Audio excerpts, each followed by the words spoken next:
नमस्ते दोस्तों, मैं प्राध्यापक बहिरम देवेंद्र, हिंदी विभाग, महाराजा जीवाजीराव शिंदे महाविद्यालय, श्रीगोंदा, आप सभी लोगों का आज के पाठ में स्वागत करता हूं। दोस्तों, आज हम लोग जो पाठ देखने वाले हैं उस पाठ का शीर्षक है काव्य परिभाषा। हम सभी लोग जानते हैं साहित्य समाज के हित में लिखा जाता है। काव्य का निर्माण समाज के लिए किया जाता है, आनंद के लिए किया जाता है। उसी के साथ साथ साहित्य का निर्माण हमारे जीवन में दिशा देने के लिए भी होता है, जिसमें स्वयं का हित भी हो, जिसमें समाज का हित भी हो और साहित्य समाज का दर्पण भी है। हम हमारे पाठ्यक्रम में साहित्य की परिभाषाओं के बारे में विभिन्न आचार्यों ने चर्चा की है। आज हम लोग संस्कृत के आचार्य, पाश्चात्य आचार्य, हिंदी आचार्य, इनके काव्य के लक्षण अर्थात काव्य की परिभाषाएं देखने का प्रयास करेंगे। काव्य परिभाषा देखने से पहले हम सभी लोग ये ध्यान में रखें कि कोई भी परिभाषा परिपूर्ण नहीं होती, क्योंकि हर एक विद्वान अपनी अपनी पद्धति से अपनी परिभाषा की या काव्य की परिभाषा प्रस्तुत करने का प्रयास करते हैं। हम सभी लोगों का काम इतना ही है कि इन सभी काव्य परिभाषाओं का एक सार क्या है, काव्य की कौन कौन सी विशेषताएं हमें दिखाई देती है, ये सारा देखना हमारा काम है। साहित्य शास्त्र का या काव्य शास्त्र का अध्ययन करने वाले सभी छात्र ये समझ ले कि किसी भी विद्वान की या किसी भी आचार्य ने अपने ग्रंथों में जो जो परिभाषाएं कही है, काव्य के लक्षण हमारे सम्मुख रखे हैं, यह अंतिम नहीं है। इसे अंतिम रूप देने का काम हर एक व्यक्ति अपनी अपनी पद्धति से, हर एक विद्वान अपनी अपनी पद्धति से करते हैं। आज हम लोग उन्हीं विद्वानों की विभिन्न परिभाषाओं का संक्षिप्त विवेचन करने वाले हैं। दोस्तों, सर्वप्रथम आज हम लोग जिस विद्वान की परिभाषा देखने वाले हैं, संस्कृत के विद्वान जिन्होंने नाट्य शास्त्र में नाटक के बारे में या रूपक के बारे में कुछ कहा था, क्योंकि काव्य का अर्थ ही होता है, बहुत व्यापक अर्थ में हमें देखना पड़ेगा। और भरत मुनि ने नाट्य शास्त्र में जो साहित्य या काव्य या नाट्य की जो परिभाषा कही है या कहने का प्रयास किया है कि कौन कौन से लक्षण इसमें होने चाहिए, तो वह देखने का प्रयास हम लोग करेंगे। भरत मुनि नाट्य शास्त्र में कहते हैं, मृदु ललित पदाश्च गुड़ शब्दार्थहीनम जनपद सुखबोध्य युक्तिम नृत्यम योज्यम बहुकृत रसमार्ग संधि संधान युक्तम सभवती शुभम काव्यम नाटक प्रेक्षका नाम। मृदु ललित पदाश्य गुड़ शब्दार्थहीनम जनपद सुखबोध्य युक्तिम नृत्य योज्यम बहुकृत रसमार्ग संधि संधान युक्तम सहभवती शुभ काव्य नाटक प्रेक्षका नाम। यहां पर इस परिभाषा में आप लोग देखोगे कि भरत मुनि ने मृदु ललित पदावली को महत्व दिया है कि जिसमें मृदु ललित पदावली हो। दूसरा, यहां पर दूसरी बात जो कही है, गुड़ शब्दार्थहीनता। इसका अर्थ क्या हो कि काव्य या नाट्य ऐसा होना चाहिए कि जिसमें गुड़ शब्द नहीं होने चाहिए, कि सामने वाले को सरल रूप में वह पहचान में आना चाहिए, समझ में आना चाहिए। दोस्तों, नहीं तो क्या होता है, कुछ लोग अपनी विद्वत्ता दिखाने के लिए कभी कभी साहित्य में क्या करते हैं, इतनी क्लिष्टता लेकर आते हैं और सामने वाले व्यक्ति को उस क्लिष्टता के कारण या अथवा अपनी विद्वत्ता सिद्ध करने का प्रयास कवि, नाटककार या लेखक करता है और गूढ़ शब्दों का प्रयोग करके सामने वाले पाठक को असमंजस में डाल देता है अथवा उसे अर्थ जानने में कठिनता प्राप्त होती है। तो ऐसे गुण शब्द काव्य में या साहित्य में नहीं होने चाहिए, इसके बारे में भी हमें समझना चाहिए। भरत मुनि ने अगली बात कही है, सर्व सुगमता। सर्व सुगमता होनी चाहिए, सरल नाटक होना चाहिए, सरल उपन्यास होना चाहिए या सरल काव्य होना चाहिए, ऐसा अर्थ हम लोग लेंगे। कि काव्य कैसा होना चाहिए कि जिसमें मृदु ललित पदावली हो, गुण शब्दार्थहीनता हो, सर्व सुगमता हो। आगे वे कहते हैं युक्तिमत्ता। यह बहुत बड़ी बात यहां पर भरत मुनि ने कही है कि युक्तिमत्ता काव्य में होनी चाहिए। आगे वे कहे युक्तिमत्ता का अर्थ क्या होता है। दोस्तों एक ध्यान में रखिएगा कि जो बात कहनी है उसका संयोजन ठीक से होना चाहिए, सब कुछ जुड़कर आना चाहिए। ये बातें वहां पर अपनी बुद्धि का प्रयोग करके नाटककार या काव्यकार, साहित्यकार वह उसकी रचना का निर्माण करता है। नृत्य में उपयोग करने की क्षमता, उस समय देखिएगा भरत मुनि ने जिस समय ये व्याख्या नाट्य शास्त्र लिखी, उस समय रूपक काव्य था, नाटक था। जैसे हम लोग आज आसान भाषा में कहते तो संगीत नाटक था। तो वह रचना ही ऐसी होनी चाहिए कि उससे नृत्य करके हम लोग प्रस्तुत कर सके, कि नृत्य में उपयोग करने की क्षमता होनी चाहिए। रस के अनेक स्रोत उसमें होने चाहिए। आगे उन्होंने जैसे कहा है ना कि बहुकृत रस मार्ग संधि संधान युक्तम, संधि युक्तता, सभी संधियों का प्रयोग होना चाहिए। बहुकृत रस मार्ग और रसों का भी महत्व यहां पर भरत मुनि ने हमारे सम्मुख रखा है।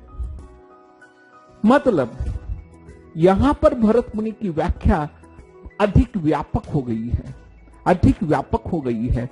इसमें सारी बातों का समावेश करने का प्रयास उन्होंने किया है।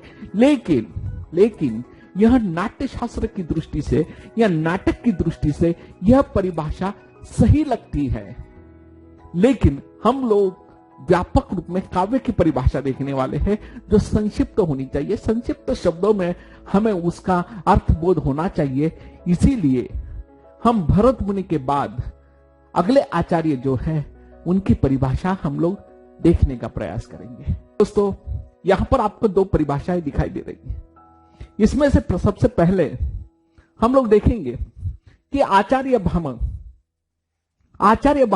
जिन्होंने काव्य अलंकार की निर्मित की, उन्होंने बहुत सुंदर परिभाषा कही है, शब्दार्थो सहितो काव्यम।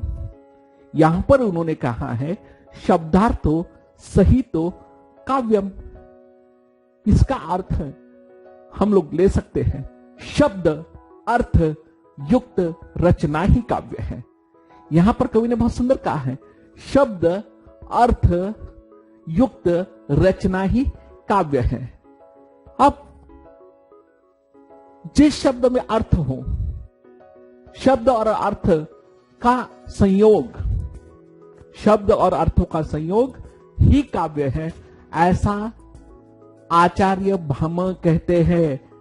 इस परिभाषा पर उनके अलंकारवादी विचारों का प्रभाव है, क्योंकि अलंकार को वह काव्य की आत्मा मानते हैं। लेकिन यह परिभाषा शब्दों और अर्थों तक ही सीमित हो जाती है। इसीलिए इस परिभाषा में भी हमें स्पष्ट रूप से काव्य का सही अर्थ बोध नहीं होता, तो यह भी परिभाषा हम लोगों को सीमित लगती है।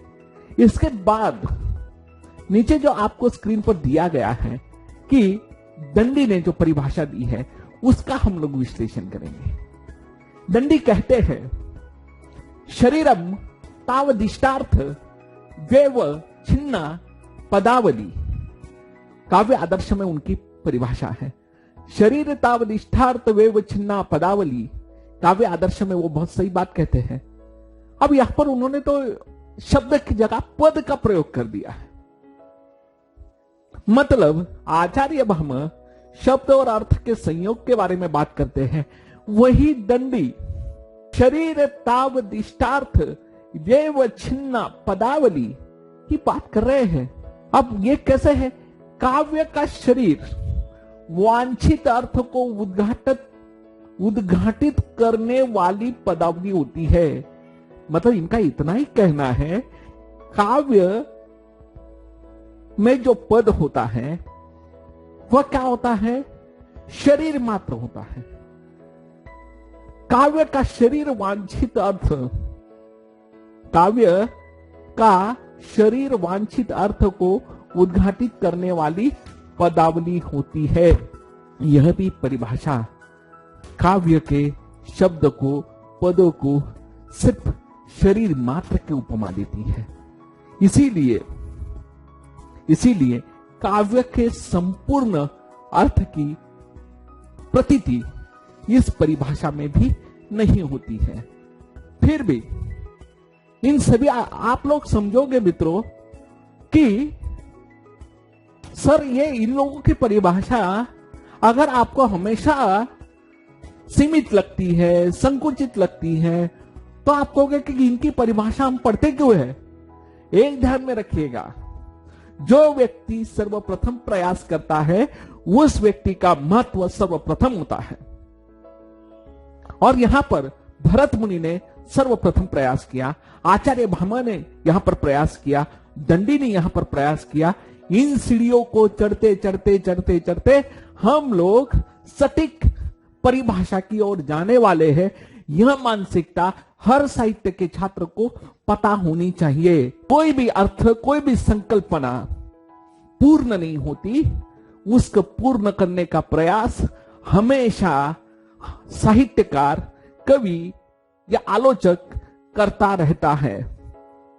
अगर ज्ञान सीमित हो गया तो हम लोग सोचना बंद कर देंगे, हम लोग विचारों को बंद कर देंगे। इसीलिए हमेशा उसमें संशोधन होना जरूरी है। इसकी ओर भी हमें ध्यान देना जरूरी है। इसके लिए तो मैं इतना ही कहूंगा, जैसे दोस्तों प्लेटो के सिद्धांतों को, अगर आप पाश्चात्य काव्यशास्त्र के बारे में हम लोग जानते हैं कि प्लेटो के सिद्धांत को, प्लेटो ने जो अनुकरण का सिद्धांत बताया था वह सीमित था, नकारात्मक मनोवृत्ति का था या एक तरफा था। उसी सिद्धांत को सकारात्मक पद्धति से एरिस्टोटल ने कहा, अरस्तु ने कहा, तो वो सिद्धांत सबको मान्य हो गया।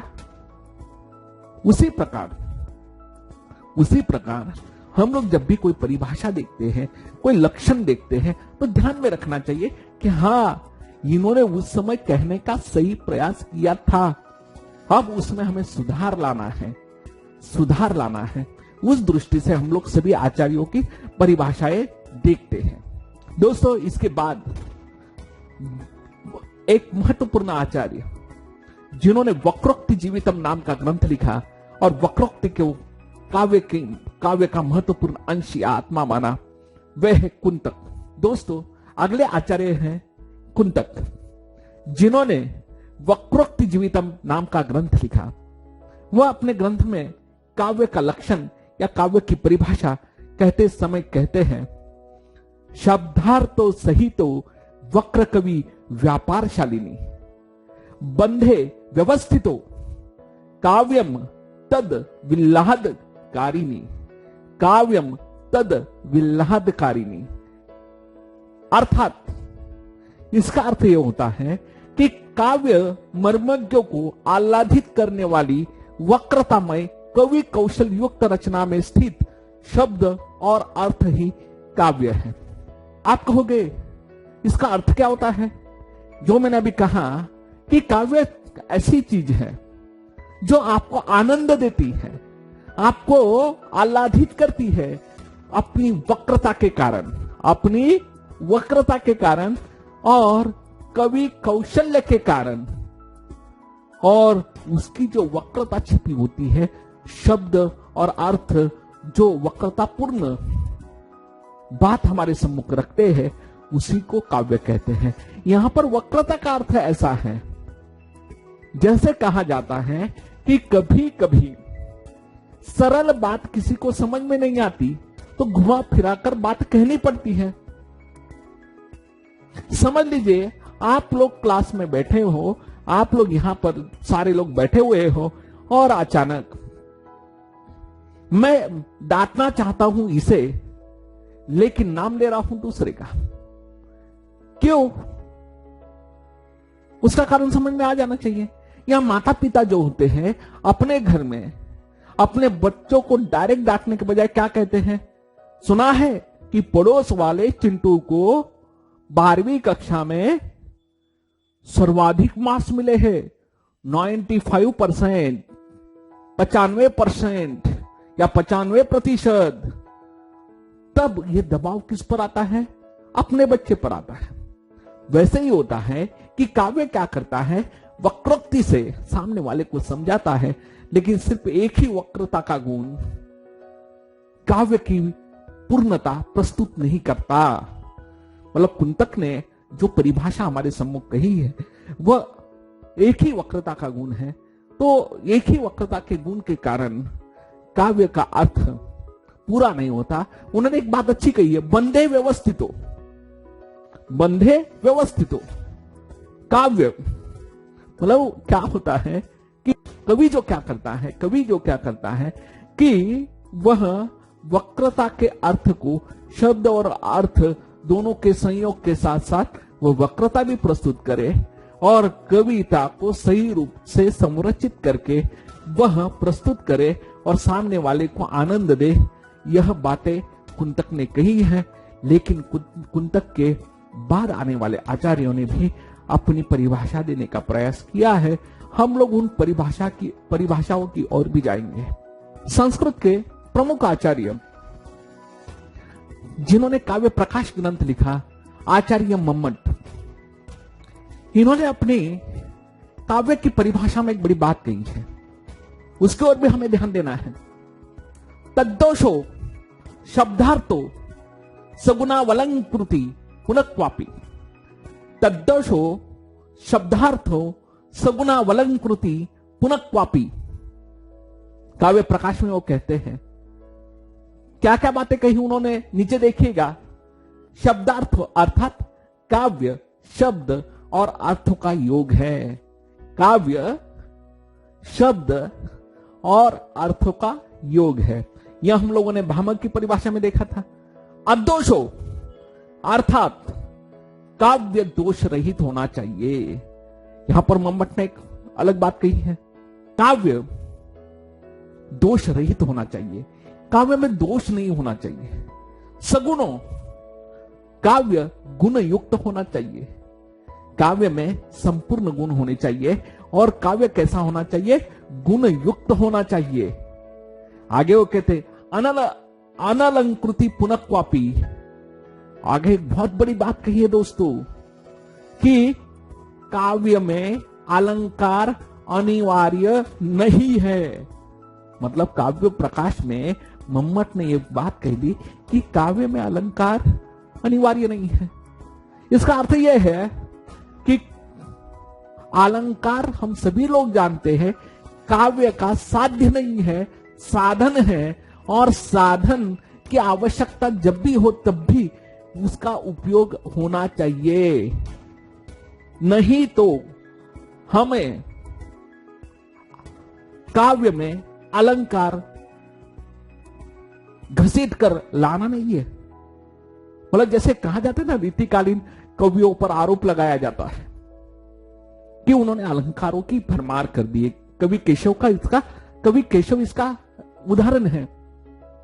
उन्हें कठिन काव्य का प्रेत इसीलिए कहा गया कि अलंकार लेकर आए, इसीलिए वह काव्य दोषी हो जाता है। मतलब जैसे कहते हैं ना, काव्य में दोष का निर्माण होता है। इसीलिए अलंकार जो है आवश्यक नहीं है, ऐसा मम्मट अपनी परिभाषा में कहते हैं।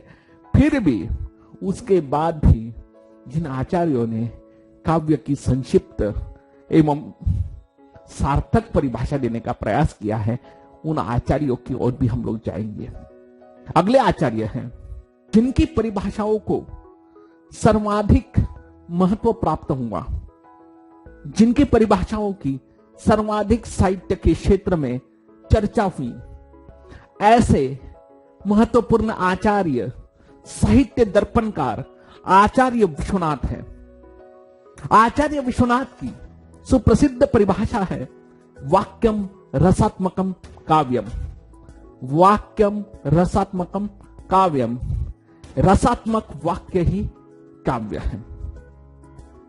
दोस्तों, इस पर भी विचार हुआ, क्या रस की परिपूर्ति के लिए एक वाक्य काफी है? क्या एक वाक्य को सुनकर रस की निर्मिति होती है? नहीं, यही इस परिभाषा का दोष है कि रसात्मक वाक्य ही काव्य है। इस परिभाषा में सबसे बड़ा दोष वाक्य शब्द के अंतर्गत ही है। वे कहते हैं कि काव्य किसे कहते हैं, तो रसात्मक वाक्य जहां पर हो वह काव्य है। तो यहां पर भी संकुचित शब्द यहां पर प्रयोग किया गया है। उसके साथ साथ हर वाक्य रसयुक्त हुई होगा ही, इसकी भी कोई हम लोग कह नहीं सकते। तो यहां पर भी व्याख्या सुंदर है। रस को इन्होंने महत्व दिया है क्योंकि आचार्य विश्वनाथ रस को काव्य की आत्मा मानते हैं। आचार्य विश्वनाथ रस को काव्य की आत्मा मानते हैं और यहां पर जो शब्द उन्होंने प्रयोग किया है रस शब्द, यह काव्य में रस को इन्होंने महत्व दिया है।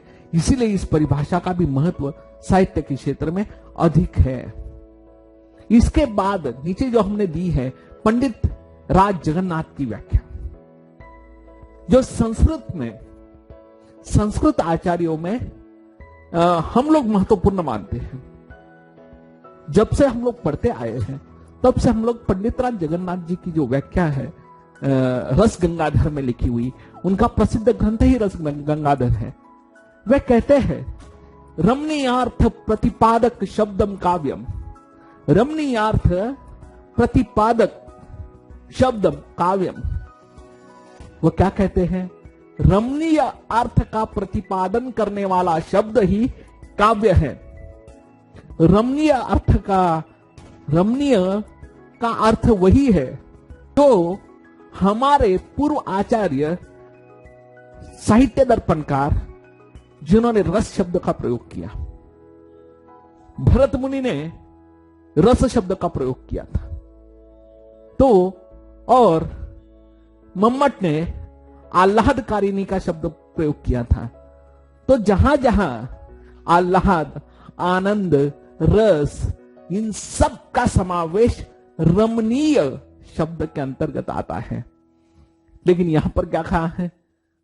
रमणीय अर्थ का प्रतिपादन करने वाला शब्द ही, ताकि वो कहते हैं यहां मौलिक स्थापना यह है कि काव्यत्व शब्द में निहित होता है, न कि संपूर्ण वाक्य में।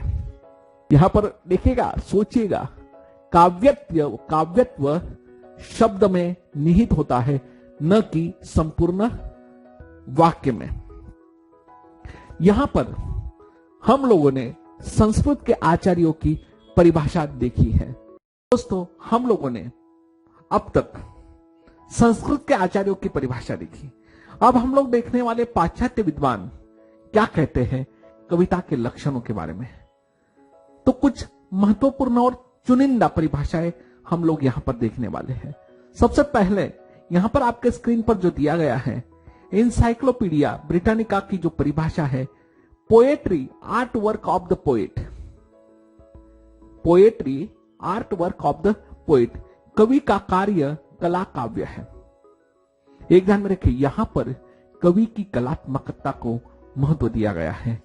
कवि अपनी बात को किस शैली में प्रस्तुत करता है, किस स्टाइल में प्रस्तुत करता है, तो उस आर्ट को यहां पर एनसाइक्लोपीडिया ब्रिटानिका में महत्व दिया गया है कि कवि किस पद्धति से अपनी बात को प्रेजेंट करता है, इस बात पर यहां जोर दिया गया है, उसे महत्व दिया गया है।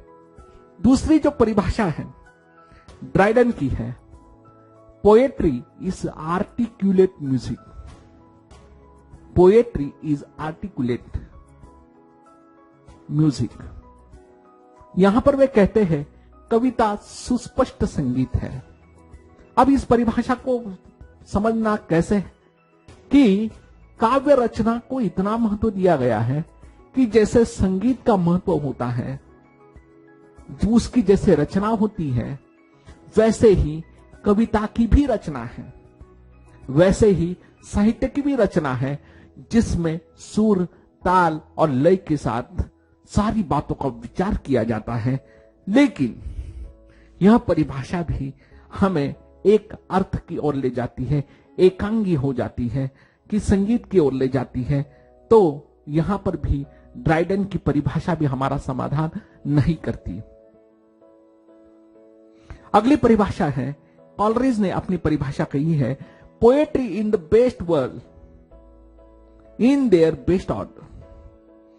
Poetry is the best words in their best order.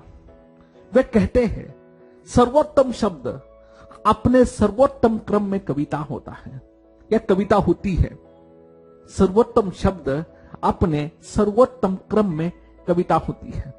मतलब यहां पर भी उन्होंने ये कहा है कि कवि जब जिन शब्दों का चुनाव करता है अपनी बात को कहने के लिए, जिन शब्दों का चुनाव करता है अपनी बात को कहने के लिए, वह शब्द भी कैसे होने चाहिए? सर्वोत्तम होने चाहिए। यहां पर देखिएगा कि जब भी आप लोग अपनी बात रखते हो, जो बात अपनी प्रस्तुत करना चाहते हो, तो शब्दों का स्तर भी वैसा होना चाहिए और उसका क्रम भी सर्वोत्तम होना चाहिए। इस बात की ओर कॉलरिज ने संकेत किया है। अगली परिभाषा की ओर हम लोग आते हैं। ऊपरयुक्त सारी परिभाषा एकांगी थी, शब्दों को महत्व देने वाली थी, अर्थ को महत्व देने वाली थी, लेकिन वर्ड्सवर्थ की परिभाषा सर्वाधिक लोकप्रिय मानी जाती है। पाश्चात्य विद्वानों में सर्वाधिक लोकप्रिय जो परिभाषा मानी जाती है, ये वर्ड्सवर्थ की परिभाषा है। वे कहते हैं poetry is the spontaneous overflow of the powerful feelings. It takes its origin from emotion recollected in tranquillity. वे कहते हैं poetry is the spontaneous overflow. Means क्या होता है? यहां पर वो क्या कहते हैं कि कविता प्रबल अनुभूतियों का सहज उद्रेक है। यह परिभाषा देखिएगा, कविता प्रबल अनुभूतियों का सहज उद्रेक है, जिसका स्रोत शांति के समय में स्मृत मनोवेगों से फूटता है। जिसका स्रोत शांति के समय में स्मृत मनोवेगों से फूटता है। दोस्तों, यह परिभाषा सर्वाधिक लोकप्रिय मानी जाती है, क्योंकि अनुभूतियों का सहज उद्रेक। जब भी हमारे मन में कोई बात आती है, हम उसे दबा के रखते हैं। वर्ड्सवर्थ की परिभाषा इसलिए क्योंकि मनोविज्ञान से जुड़ी हुई है। मनोविज्ञान का प्रभाव है कि जब भी हम लोगों को कुछ कहना होता है, कवि को कुछ बात करनी होती है, तो क्या करता है? उसे अभिव्यक्त करने के लिए वो लालायित होता है। इसीलिए ये कैसे होता है कि स्पॉन्टेनियस है। जैसे हमारा दिल भर आता है और हमारा, जैसे कहते हैं ना, हृदय का भराना, मराठी में कहते उर भरने, तो फिर क्या होता है? बाहर आने की कोशिश करता है। अंदर का सब कुछ, वो सारा विद्वेग कवि क्या करता है? बाहर लेकर आता है, ओवरफ्लो होता है।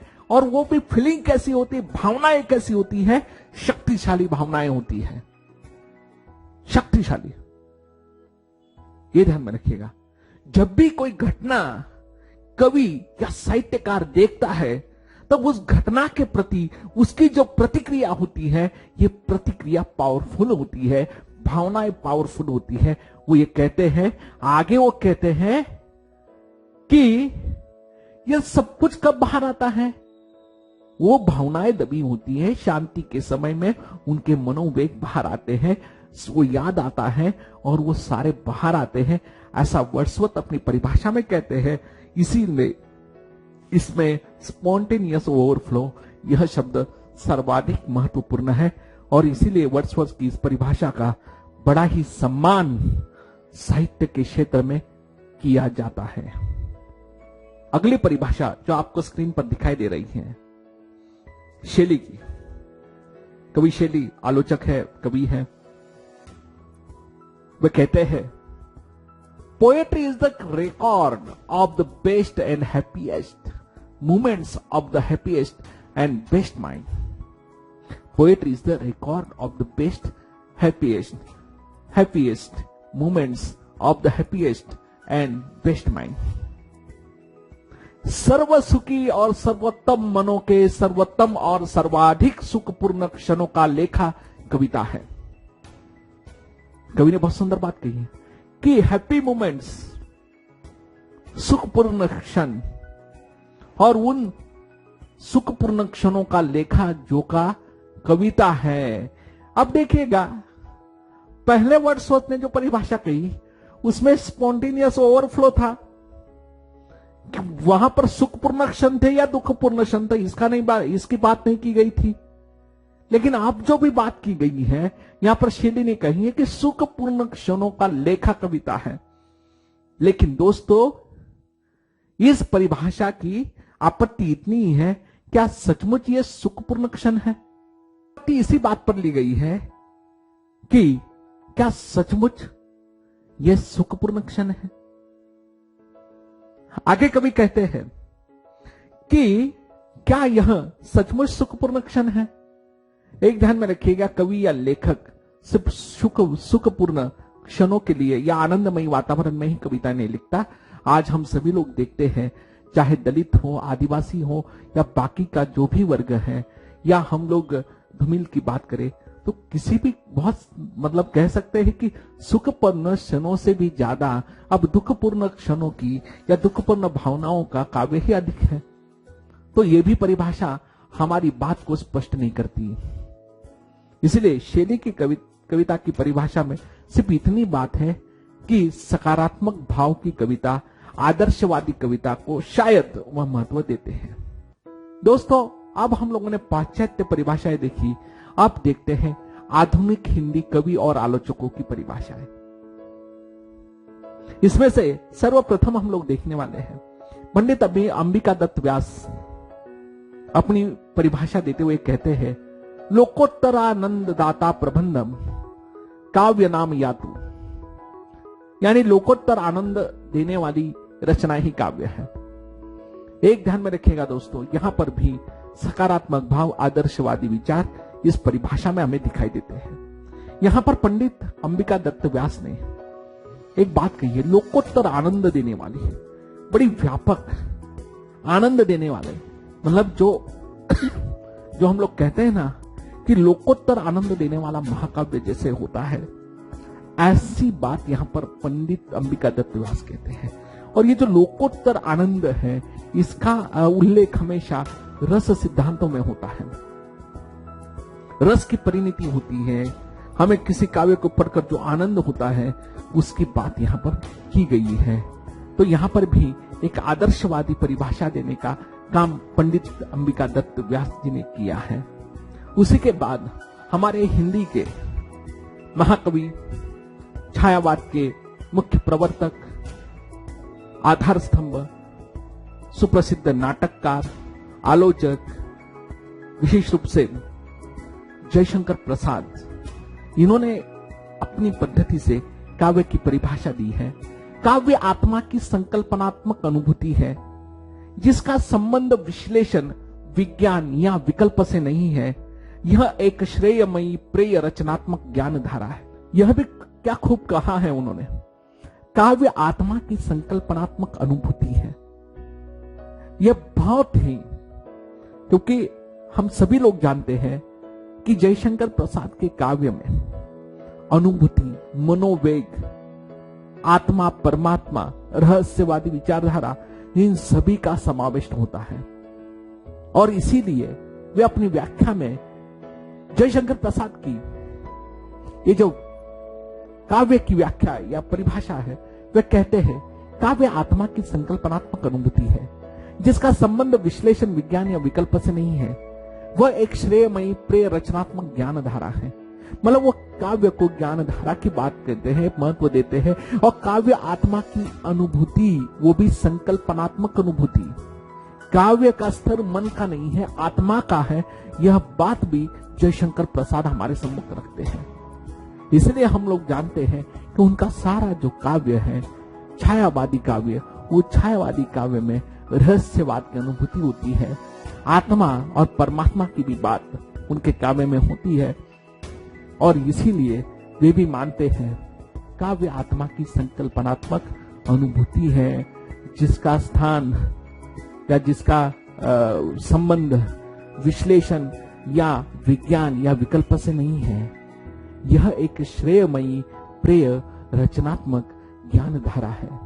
अगली परिभाषा हम लोग देखते हैं, हम आधुनिक मेरा जिसे कहते हैं, हमारी महादेवी वर्मा जी, उनकी काव्य की कुछ काव्य के संबंध में वे कहती है कि कविता कवि विशेष की भावनाओं का चित्रण है।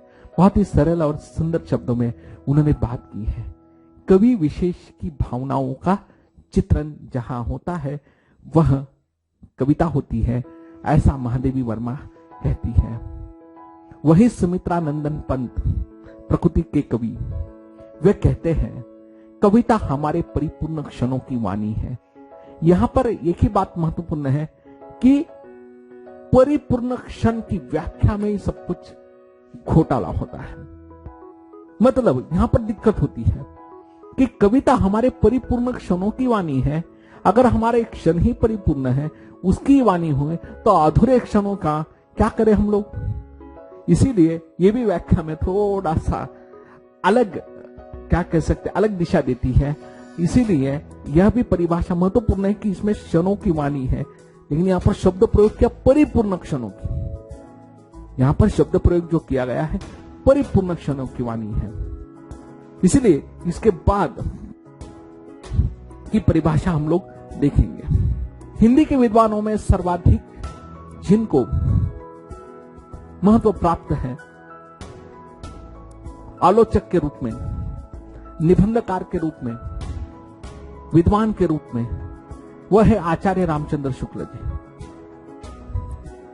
उन्होंने लगभग कविता की व्याख्या नहीं, कविता के क्षेत्र में या साहित्य के क्षेत्र में साहित्य पर उन्होंने पूरे ग्रंथ ही लिख डाले हैं। इसलिए उनके ग्रंथों में से या उनके कविता क्या है ऐसा जो एक निबंध है, उसे अगर हम लोग पूरा पढ़े तो वो भी अधूरा है। लेकिन हम लोग उसमें से ही कुछ परिभाषाओं को, वाक्यों को उठाकर उसकी परिभाषा कर सकते हैं। कविता जीवन और जगत की अभिव्यक्ति है, सीधी और सरल व्याख्या। कविता क्या है, साहित्य क्या है, जीवन और जगत की अभिव्यक्ति है। चाहे जीवन स्वयं का हो कवि का, या जगत का हो, जिसकी प्रतीति कविता में होती है वही काव्य है। इतनी सुंदर व्याख्या आचार्य रामचंद्र शुक्ल जी कहते हैं। उनके बारे में अगर उनकी व्याख्या का और विश्लेषण अगर हम लोग देखते हैं तो कह सकते हैं, जिस प्रकार आत्मा की मुक्तावस्था ज्ञान दशा कहलाती है, उसी प्रकार हृदय की मुक्तावस्था रस दशा कहलाती है। हृदय की इसी मुक्ति की साधना के लिए मनुष्य की वाणी जो शब्द विधान करती आई है उसे कविता कहते हैं। शुक्ल जी की यह परिभाषा बताती है कि भारतीय साहित्य शास्त्र व्यवहारिक एवं संतुलित है। बहुत सुंदर बात कही है दोस्तों। हम लोग परिभाषा इस पाठ के अंतिम चरण पर आकर आचार्य रामचंद्र शुक्ल जी की परिभाषा पर ही यहां पर रुकने वाले हैं कि इन्होंने बहुत बड़ी बात कही है कि हम लोगों की भावनाओं को प्रकट करने का माध्यम, मैं तो यह कहता हूं कि वर्ड्सवर्थ की जो परिभाषा थी स्पॉन्टेनियस ओवरफ्लो से भी आगे जाती हुई यह परिभाषा है कि जिस समय हृदय की मुक्त अवस्था होती है और उस मुक्त अवस्था में वो जो अपनी बातें कहता है, शब्द विधान का निर्माण करता है, वही काव्य है। और विशेषता हृदय की मुक्त अवस्था को ही रस दशा कहा जाता है। यह बात भी उन्होंने कही है। तो कविता की ये दूसरी भी परिभाषा हम लोग कह सकते हैं। लेकिन ये सब कुछ किस बात के लिए होता है? कविता में जीवन और जगत की अभिव्यक्ति होती है, उसे कविता कहते हैं। लेकिन ये जब जीवन और जगत की अभिव्यक्ति कैसे की जाती है? जिस समय आप लोगों के हृदय की मुक्त अवस्था रस दशा कहलाती है, और विशेष रूप से आत्मा की मुक्त अवस्था ज्ञान दशा कहलाती है, और उसी प्रकार हृदय की मुक्त अवस्था रस दशा कहलाती है। और इसी मुक्ति की साधना के लिए मनुष्य जिस वाणी से शब्द विधान करता है उसे कविता कहते हैं। इतनी सुंदर परिभाषा आचार्य रामचंद्र शुक्ल जी ने दी है। हमें उनका सम्मान करते हुए, हम सभी लोग, सभी विद्वानों का सम्मान करते हुए, आज हम लोग साहित्य की परिभाषा का जो पाठ पढ़े हैं, इन सारी परिभाषाओं को आप लोग कंठस्थ कीजिए और इसके भी आगे जाकर बाकी के विद्वानों की परिभाषाओं का भी अध्ययन कीजिए।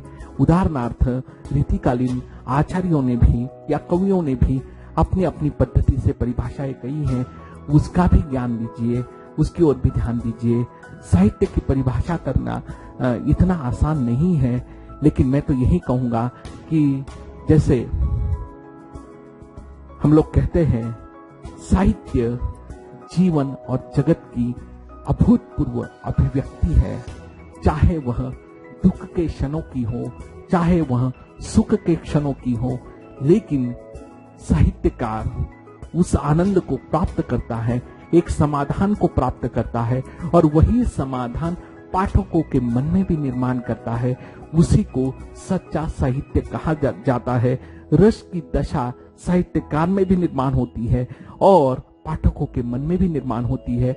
वही सच्चा साहित्य है, वही सच्चा काव्य है। इसकी ओर हमें ध्यान देना चाहिए। इसी के साथ साथ मैं आज आपसे आज के पाठ में विदा लेता हूं। आपको यह पाठ कैसे लगा, इसकी प्रतिक्रिया आप लोग YouTube चैनल पर दे सकते हो, और इस पाठ में जो बातें जुड़ी नहीं है उसे जोड़कर आप लोग अपनी नोटबुक तैयार कर सकते हो, नोट्स तैयार कर सकते हो। कोई भी शंका हो तो आप लोग मुझे कांटेक्ट कर सकते हो, या आचार्य रामचंद्र शुक्ल से लेकर भगीरथ मिश्र की किताब हो, भगीरथ मिश्र जी का ग्रंथ हो, गणपति चंद्रगुप्त जी का ग्रंथ हो, डॉक्टर नगेंद्र जी का ग्रंथ हो, वो सारे ग्रंथ आप लोग पढ़ सकते हो, उन ग्रंथों का अध्ययन कर सकते हो। मेरी तो यही इच्छा है कि हम लोग अगर साहित्य शास्त्र पढ़ते हैं तो मूल ग्रंथों को जान लेना आवश्यक है, और मूल ग्रंथों को समझ लीजिए। एक तो मतलब साहित्य के छात्रों में यह इच्छा होनी चाहिए कि मुझे एक बार साहित्य दर्पण देखना है, पढ़ना है, उसे समझना है, तो फिर आपको अभिरुचि निर्माण होगी। सबसे पहले तो आप लोग साहित्य पढ़िए, फिर आपको ये सारी परिभाषाएं समझ में आ जाएगी कि साहित्य का आनंद क्या होता है, साहित्य पढ़ने का आनंद क्या होता है। और शायद साहित्य पढ़ने वाला छात्र कभी भी जीवन में निराश नहीं होता।